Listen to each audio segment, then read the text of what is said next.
তো এটা মাংসর মতো রান্না করতে হয় মশলা করে। আজকে চ্যালেঞ্জ হলো যে এইটা খুব কম মশলা ও কম তেলে এটা রান্না করব, দেখি কতটা টেস্টি হয়।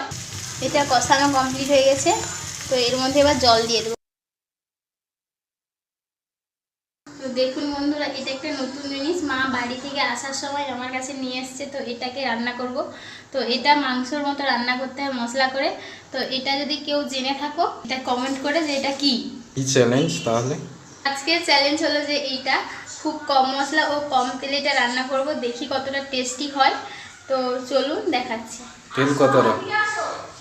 তেল একদম অল্প, 50 গ্রাম। তারও কম।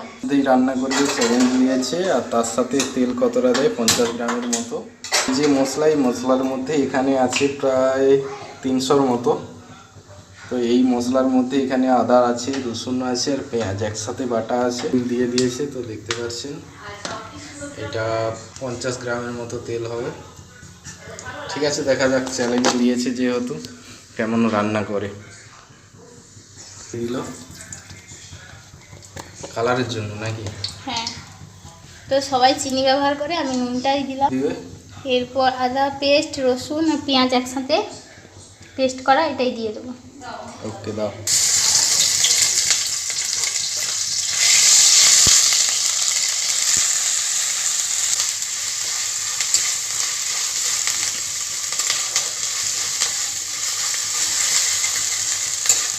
এর মধ্যে এবার হলুদ ও লঙ্কার গুঁড়িটা দেবো। আর টমেটো কাটা এটা ওর মধ্যে দেওয়া হবে পরিমাণ মতো। গুঁড়ো দেওয়া হচ্ছে পরিমাণ মতো, অল্প একটু জল কষানোর জন্য। প্রায় কষানো হয়ে গেছে মশলা, তেল ছেড়ে দিয়েছে, টমেটো দিয়ে দিল। আজকে না যদি চ্যালেঞ্জ কমপ্লিট করতে পারে কী হবে? এটাই খাওয়াবেন? আচ্ছা, দেখুন এগুলো কি বলতে পারবে কি সাইজে একটুখানি ছোট, ওগুলো গ্রামের দিকে প্রচুর পরিমাণে পাওয়া যায়। দেখে আপনারা হয়তো বুঝতে পারবেন এগুলো কি।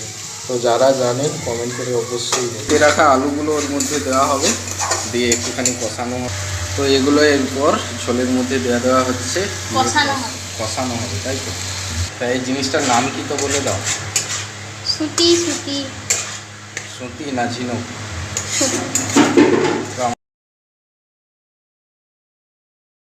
এটা কষানো কমপ্লিট হয়ে গেছে, তো এর মধ্যে এবার জল দিয়ে দেবো পরিমাণ মতো।